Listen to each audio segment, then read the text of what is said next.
जब नहीं मिलेगा पीड़ितों को धरती के न्यायाधीशों से न्याय, तो अब त्वरित होंगे पीड़ितों को न्याय दिलाने के लिए शनिदेव। एमआरयू इंडिया टीवी पर देखिए भगवान शनिदेव का न्याय चक्र।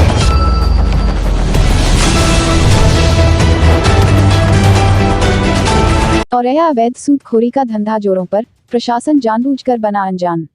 शहर के बीच बहुत चर्चित भीड़भाड़ वाले सुभाष चौराहा पर पीड़ित के ऊपर किया धारदार हथियार से सर पर किया वार। पीड़ित अपनी जान बचाते हुए सड़क पर दौड़ते हुए सीसीटीवी फुटेज में देखा जा सकता है। पीड़ित के सिर में आए गंभीर चोटें लगने के बाद भी पीड़ित को पुलिस ने थाने में 1 घंटा बैठा रखा। स्थानीय नेताओं के दबाव में पुलिस ने अपराधियों को छोड़ा। अपराधियों थाने में बांटी मिठाई। मामला 50,000 रु के लेनदेन के चलते किया जानलेवा हमला, पुलिस की कार्रवाई न होते देख। घटना पिंटू भारती और पिक्चर शंकर पुत्र रामचरण गांव बहोरी शेरपुर सरैया थाना फफूंद औरैया ने 1 साल पहले कल्लू दुबे उर्फ अवनीश पुत्र चुन्नी दुबे मोहल्ला बघा कटरा नारायणपुर से 50,000 रु उधार लिए थे। लॉकडाउन के कारण रुपए न चुकाने पाने के कारण विपक्षी रुपयों की वसूली का दबाव बनाना शुरू कर जिस पीड़ित 1 बीघा जमीन का एग्रीमेंट कर 6 माह का समय लेकर रुपए चुकाने का तय किया था। घटना पीड़ित 14 जुलाई को सुभाष चौक की है। पीड़ित से दबंग लोग बात करने के लिए साथ ले गए। पीड़ित ने बताया घर के पास बेसमेंट में ले गए जहां पर पहले से ही 4 अज्ञात लोग बैठे हुए थे और मुझे पकड़कर जात सूचक गालियां देने लगे। इतने में पीछे से कल्लू दुबे ने धारदार हथियार से सर पर वार कर दिया। पीड़ित किसी तरह उन लोगों के चंगुल से भागकर सीओ सदर औरैया की ऑफिस पहुंचकर अपनी जान बचाई। सीओ ने पीड़ित को कोतवाली औरैया पहुंचाया। वहीं उक्त घटना से भयभीत जितेंद्र कुमार पोरवाल ने मुख्यमंत्री पोर्टल पर शिकायत दर्ज कराते हुए अपने परिजनों की जान माल की सुरक्षा की गुहार लगाई है।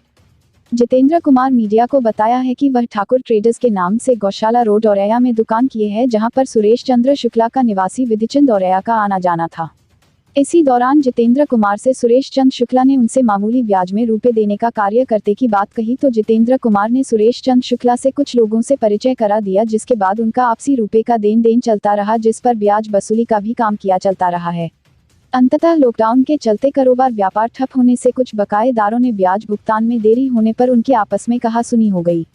रुपए वसूली के लिए सुरेश चंद शुक्ला ने जितेंद्र कुमार को अश्लील गाली गलौज कर उनसे जबरन 5 लाख रुपए की चेक अमानत के तौर पर लेने के बाद बैंक में भुगतान के लिए जमा कर दी। जितेंद्र द्वारा दी गई बैंक में रुपया न होने पर चेक बाउंस हो गई, जिससे सुरेश चंद्र से एक अधिवक्ता के माध्यम जितेंद्र कुमार को रुपए भुगतान करने का दबाव बनाते हुए झूठे मुकदमा लिखाने का दबाव बनाया। इतना ही नहीं, रुपए न देने पर जितेंद्र कुमार एवं उनके परिजनों को जान से मारने की धमकी दी है। 14 जुलाई को उक्त घटना से भयभीत होकर जितेंद्र कुमार ने मुख्यमंत्री सहित कई उच्च अधिकारियों को लिखित शिकायत करते हुए जानमाल की रक्षा किए जाने की गुहार लगाई है। एमआरयू इंडिया टीवी से हमारे संवाददाता मोहम्मद साजिद की रिपोर्ट औरैया। तो वही पीड़ित पिंटू भारती और पिक्चर शंकर ने जो कहा है वह भी सुनाएंगे, और जितेंद्र कुमार पोरवाल ने जो कहा है वह सुन लेते हैं। दादा, शुभ नाम आपका और कहाँ के निवासी है? मैं जितेंद्र कुमार, आवास विकास कॉलोनी, पुलिस लाइन औरैया। क्या समस्या है आपकी? समस्या ये है, हमारे से सुरेश चंद्र शुक्ला पुत्र नौरंग शुक्ला निवासी पट्टीदार गली, उन्होंने कुछ लोगों के साथ मिलकर हमारे से षड्यंत्र करके 5 लाख की चेकें ठग ली हैं और वो हमारे से 5 लाख रुपए ठगना चाहते हैं। उन्होंने पहले कहा था कि हम आपकी चेकें वापस कर देंगे, ये ब्याज पर रुपये को लेते किसी को उठवाना चाहते हो तो हम देते हैं। और जब इनको पहले पूरे पैसे भी मिल गए, हमारे 5 लाख रुपए की चेकें ठग ली और कुछ लोगों से षड्यंत्र करके इन्होंने हमारे साथ साजिश करके 5 लाख की चेकें ले ली। उसका मुकदमा कोर्ट में डाल दिया और बोले कि हम आपसे 5 लाख रुपए लेकर रहेंगे, वरना औरैया में आप किसी तरीके से आप परिवार और आप किसी तरीके से रह नहीं पाओगे, आपको किसी तरीके से हम रहने नहीं देंगे और हमारा पैसा आप तुरंत लौटाइए, हम आपसे 5 लाख रुपए लेकर रहेंगे। कुछ लोगों द्वारा इन्होंने षड्यंत्र करके हमारे से 5 लाख रुपए की चेकें ठग दी। दादा, इस संबंध में जब आपने उच्च अधिकारियों को शिकायत पत्र दी, शिकायत पत्र पर पुलिस प्रशासन का क्या कहना है? पुलिस प्रशासन ने इनको बुलाया तो ये कहते हैं हमारे चेकें दी क्यों और हम इनसे 5 लाख रुपए वसूल कर रहे हैं। यानी पुलिस प्रशासन ने इनसे सिर्फ बुला करके पूछताछ की, इनके खिलाफ कोई कार्रवाई नहीं की है? हाँ, कार्रवाई अभी किसी प्रकार की नहीं की। मीडिया के माध्यम से आपको क्या मदद की आवश्यकता है? मीडिया के माध्यम से हमारे को मदद के हमारे को इंसाफ मिलना चाहिए और हमारे को उच्च अधिकारियों से भी ये भरोसा है कि हमारी चेकें जो इन्होंने फर्जी तरीके से हमसे ठगी हैं वो हमें वापस मिलनी चाहिए। दादा, जो आपने नाम बताए हैं वो पेशा क्या करते, क्या इनका पेशा क्या है? इनका कुछ भी पैसा नहीं है, ये ठगी करते हैं और ऊंचे दामों पर 10-20% ब्याज पर प्रतिशत पर रुपए लोगों से ठगते हैं। मतलब ये जो व्यक्ति हैं पहले पैसा देते हैं, उसके बाद में 20 और 30% का ब्याज लगा करके लोगों से सूदखोरी करते हैं। हाँ, सूदखोरी करते हैं। इन पर किसी मुख्य बिजनेस इनका सूदखोरी का है। सूदखोरी का बिजनेस है, 30% पर ये ब्याज पर पैसे देते हैं। दादा, क्या जानकारी है कि इनके पास से क्या इस ब्याज का पैसा लेन देन का कोई इनके पास लाइसेंस है या मतलब ये अवैध रूप से? नहीं, इनका कोई लाइसेंस नहीं है, लाइसेंस कोई नहीं है इनका सूदखोरी का। सूदखोरी है मतलब अवैध रूप से चल रहा है। अवैध रूप से सूदखोरी का धंधा करते हैं। आप अपना परिचय बताएं पहले। मेरा नाम पिंटू भारती, सन ऑफ श्री राम शरण, निवासी बमौरी, थाना हपून, जनपद औरैया के निवासी है। अच्छा, मामला कब का है ये आपका? ये 14 तारीख की शाम को 7 बजे का मामला है। अच्छा, क्या मैटर हुआ था आपका?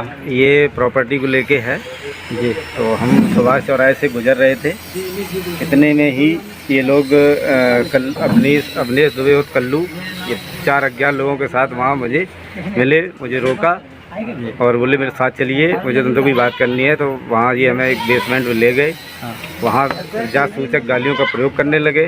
बोले चमरे बता आप तू क्या करेगा, अब यहाँ से कहाँ जाएगा, मेरे साथ मारपीट करने लगे। तो जब मुझे इतनी चोटें आई हैं तो उसके बाद जब हमने देखा कि ये लोग हमें जान से मार देंगे, जान से मारने के बराबर धमकी दे रहे थे, हमें ये लगा कि ये लोग जान से मार देंगे हमें, और धारदार हथियार से मेरे सर पे वार किया, जिसकी चोटें ये हैं। तो हमने देखा ये लोग मुझे मार देंगे, तो हमने अपने बचाव के लिए वहाँ से अपनी जान बचा के हम भागे, सीधे वहाँ से हम सीओ ऑफिस गए।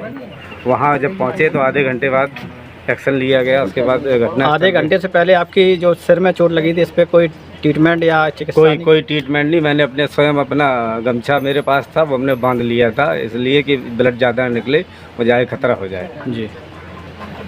तो इसके बाद पुलिस ने क्या कार्रवाई की विपक्षियों पे?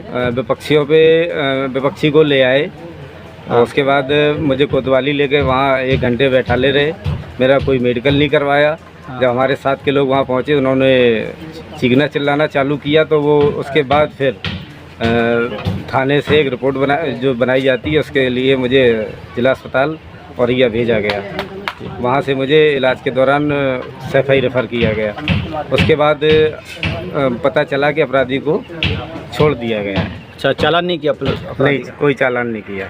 तो जिस तरह से आपने FIR दर्ज कराई है, उस तरह से पुलिस ने क्या उन धाराओं में आपका मुकदमा दर्ज किया, या जिस तरीके से उन्होंने मुझे मारने की कोशिश की, तो जिस संगीन धाराओं के साथ उनका मुकदमा दर्ज होना चाहिए था, तो इस तरीके की कोई कार्रवाई नहीं हुई है। तो आपको लगता है कि पुलिस से आपको न्याय मिलेगा? नहीं, मुझे नहीं लग रहा है, क्योंकि वो धमकी देते हैं कि तू मेरा क्या कर लेगा, जात सूचक गालियां देते हैं कि क्या कर लेगा, मेरी सरकार चल रही है, हम जो करेंगे थाने में बैठ के वही होगा। अच्छा, तो वो अब भी थाने में बैठ रहे हैं क्या? हाँ, वो मेरे फैमिली के लोग जब NCR दर्ज करवाने गए तो देखा गया वहाँ वो अपराधी वहाँ मिठाई बांट रहा था। तो थाने में? जी हाँ।